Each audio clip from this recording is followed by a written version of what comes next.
मुख्यमंत्री माझी लाडकी बहीण योजनाविषयी आज खूप मोठी आणि आनंदाची बातमी समोर आलेली आहे। आज आहे तारीख 1 ऑगस्ट 2026 आणि लाडकी बहीण योजनेचा हप्ता म्हणजे जून महिन्याचा हप्ता भेटल्यानंतर सर्व बहिणी जुलै महिन्याच्या हप्त्याची प्रतीक्षा करत होती। तर यासाठी एक मोठी अपडेट आलेली आहे। आजचा व्हिडिओ खूप मोठा आणि इम्पॉर्टंट व्हिडिओ होणार आहे, कारण लाडकी बहीण योजना जुलै महिन्याच्या हप्त्याबद्दल एक मोठी अपडेट आलेली आहे। या व्हिडिओच्या शेवटी मी तुम्हाला नक्कीच सांगणार आहे की लाडकी बहीण योजनेसाठी जर तुम्ही अपात्र झाले असाल तर तुमच्यासाठी एक मोठी सुवर्ण संधी आलेली आहे। ज्या बहिणींची केवायसी बाकी आहे त्यांच्यासाठी पण एक मोठी बातमी आलेली आहे आणि पात्र बहिणी कशा अपात्र होत आहेत ती सुद्धा माहिती आपण या व्हिडिओच्या माध्यमातून सांगणार आहे। सर्वात प्रथम एक महत्त्वाची गोष्ट समजून घेणं आवश्यक आहे। लाडकी बहीण योजना ही राज्यातील पात्र महिलांना आर्थिक मदत देण्यासाठी सुरू करण्यात आलेली योजना आहे। त्यामुळे प्रत्येक लाभार्थींचा अर्ज, त्यामधील माहिती व सादर केलेली कागदपत्र हे सर्व काही अपडेट तुमच्यापर्यंत आम्ही पोहोचवतो। शासनाकडून ही प्रक्रिया सुरू असल्यामुळे काही महिलांना लाभ मिळण्यास थोडा विलंब होऊ शकतो बघा, त्यामुळे घाबरण्याचं कोणतेही कारण नाही। जर तुम्हाला जुलै महिन्याचा हप्ता वितरण सुरू होण्यासाठी विलंब होत असेल तर घाबरायचं काही कारण नाही। सध्या अनेक महिलांनी सोशल मीडियावर विविध प्रकारचे संदेश पाहिले असतील। काही ठिकाणी असे सांगितले जात आहे की काही कागदपत्रे नसल्यामुळे पुढील हप्ता थांबवण्यात येणार आहे। जर तुमच्याकडे हे कागद नसेल तर तुम्हाला तो हप्ता दिला जाणार नाही, असं भरपूर तुम्ही व्हिडिओ पाहिले असतील। तर काही ठिकाणी वेगवेगळ्या रकमेबद्दल दावे केले जात आहे, मात्र अशा कोणत्याही संदेशावर लगेच विश्वास ठेवू नये। त्याऐवजी अधिकृत माहिती खात्री करून घेणं आवश्यक आहे। तर अधिकृत जी माहिती असते ती जाणून घेणं खूप महत्त्वाचं आहे, कारण चुकीची माहिती अनेकदा विनाकारण एक मोठा गैरसमज निर्माण करून घेते। तर तुम्ही जी खरीखर शासनाची जी माहिती येत असते ती माहिती तुमच्यापर्यंत पोहोचणे हे खूप महत्त्वाचं असतं, कारण शासनाने यापूर्वी स्पष्ट केले आहे की योजनेचा लाभ फक्त पात्र महिलांना दिला जाणार आहे। कोणाला दिला जाणार आहे? फक्त पात्र बहिणींच्या खात्यामध्ये। त्यामुळे अर्जांमध्ये दिलेली माहिती खरी आणि अचूक असणे अत्यंत महत्त्वाचं आहे। अर्ज भरताना उत्पन्न, कुटुंबाची माहिती, बँक खाते, आधार क्रमांक आणि इतर आवश्यक तपासणी योग्य दिले असतील तरच पडताळणी पूर्ण केली जाईल असं समजून घ्या। तर बघा आता मित्रांनो, अनेक महिलांच्या अर्जावर अजूनही व्हेरिफिकेशन किंवा रिव्ह्यू अशी स्थिती दिसत नाही आहे, कारण केवायसी केल्यानंतर ही स्थिती आता बदललेली आहे। कसं बदललेली आहे? कारण व्हेरिफिकेशन आणि रिव्ह्यू अशी स्थिती दिसत असल्यामुळे यांचा सर्व अर्ज नाकारला गेला आहे। म्हणजे कोणत्या बहिणी अपात्र झालेल्या आहेत? ज्या बहिणींनी केवायसी केली नाही त्यांचा अर्ज अपात्र गेले, आणि ज्या बहिणींनी केवायसी केलेले आहे त्यांचं व्हेरिफिकेशन रिव्ह्यूमध्ये नकारले गेले असल्यामुळे त्यांचा जुलै महिन्याचा हप्ता दिला जाणार नाही असं सुद्धा वर्तवले जात आहे।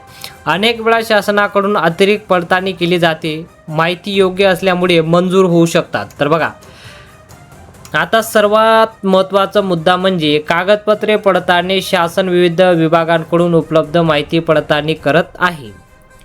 अर्जात दिलेली माहिती आणि उपलब्ध नोंदी यामध्ये काही तफावत आवश्यक, म्हणजे आता जी प्रक्रिया सुरू आहे तर या प्रक्रियामध्ये तपासले जाणारे जे कागदपत्र आहे याची ठोकोळ माहिती आलेली नाही। सर्वात माहिती आवश्यक ठेवणे गरजेचे आहे। तर बघा, जर तुमचे बँक खाते आधार कार्डशी जोडले नसतील किंवा डीबीटी सुविधा सुरू केली नसेल किंवा खात्यातील क्रमांक चुकीची नोंदणी गेली असेल, तसेच त्या प्रकारे जर तुमचं काही असेल, जर खातं वगैरे व्यवस्थित नसेल तर तुमचा हप्ता विलंब होऊ शकतो। त्यामुळे आपल्या बँकेत जाऊन ही माहिती एकदा नक्कीच तपासून पहा की तुमचं खातं बँक खात्याचे आता लिंक आहे की नाही, कारण केवायसी केल्यानंतर बऱ्याचशा बहिणींना हा प्रॉब्लेम येत आहे।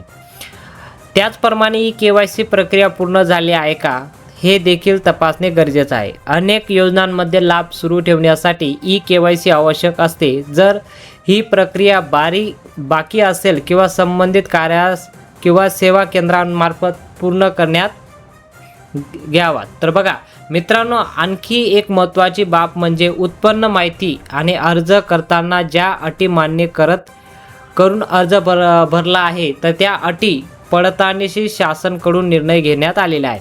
अर्जांमध्ये दिलेली माहिती आणि प्रत्येक माहिती यामध्ये फरक आढळल्यास संबंधित अर्जावर पुढील कारवाई केली जाऊ शकते। म्हणजे जे चुकीचं कागदपत्र जोडून फॉर्म भरला असेल तर कारवाई केली जाऊ शकते। या कारणामुळे शासन वेळोवेळी लाभार्थी महिला तपासत आहे आणि त्याचा निर्णय घेत आहे. तुम्ही आता KYC केले असेल, तुमचं कशामुळे KYC करण्यात आलेले आहे की वेगवेगळ्या कारणांमुळे KYC करण्यात आलेली आहे.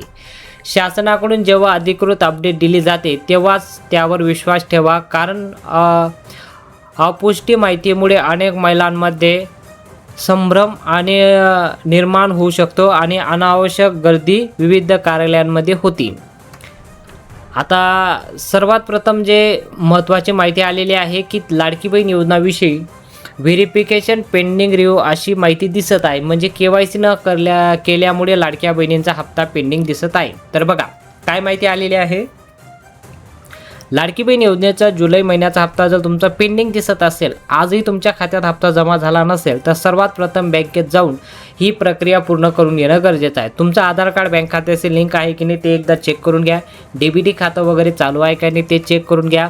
तुमच्या अकाउंटशी तुमचा मोबाईल नंबर लिंक आहे की नाही ते सुद्धा चेक करून घेणं गरजेचं आहे. ही पडताळणी केल्यानंतरच तुम्हाला लाडकी बहीण योजनेचा जुलै महिन्याचा हप्ता जमा होणार आहे. आणि मात्र ज्या बहिणी अपात्र झालेल्या आहेत त्या बहिणींना लाडकी बहीण योजनेचा जुलै महिन्याचा हप्ता दिला जाणार नाही. तर अपात्र कशामुळे झालेले आहेत?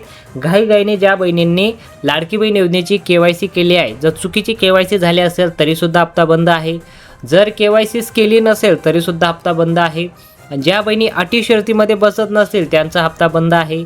लाडकी बहीण योजनेसाठी ज्या बहिणी पात्र आहेत त्यांचाच हप्ता आता सुरू आहे. चुकीची माहिती दिल्यामध्ये संबंधित लाडक्या बहिणींच्या म्हणजे KYC करताना चुकीची माहिती दिलेल्या लाडक्या बहिणींचा सुद्धा हप्ता बंद करण्यात आलेला आहे.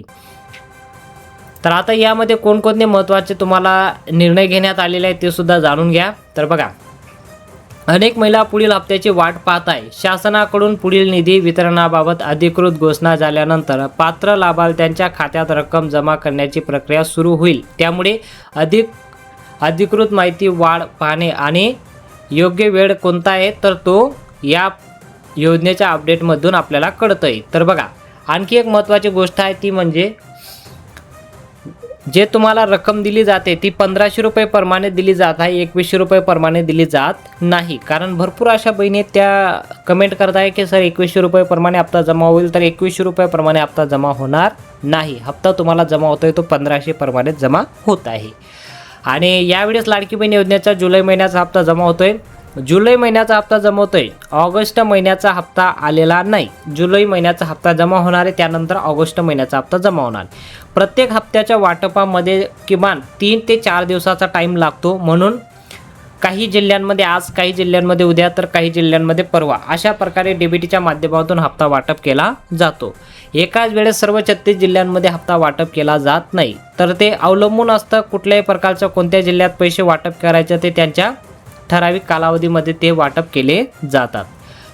राहिलेला प्रश्न, तर बघा, लाडकी बहीण योजनेसाठी आता पात्रता आणि अवलंबूता यामध्ये 2च प्रकार आहेत. तर ज्या बहिणी पात्र असतील त्यांना हप्ता दिला जाणार आहे, ज्या बहिणी अपात्र झाले असतील त्यांना हप्ता दिला जाणार नाही.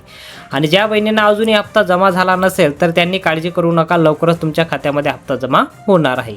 ज्या बहिणींना जून मागील सर्व हप्ते बाकी असतील त्या बहिणींना लवकरात लवकर महिला व बालविकास विभागाकडे जाऊन एकदा खात्री करून घ्यायची तुम्ही पात्र आहेत की अपात्र झालेले आहेत लाडकी बहीण योजनेसाठी. अशाच प्रकारे नवनवीन अपडेट बघण्यासाठी चॅनलला सबस्क्राईब करा आणि व्हिडिओवर लाईक नक्की करा. महाराष्ट्रातील ज्या पण योजना येतात सर्व योजनेची माहिती आपण या व्हिडिओच्या माध्यमातून देत असतो.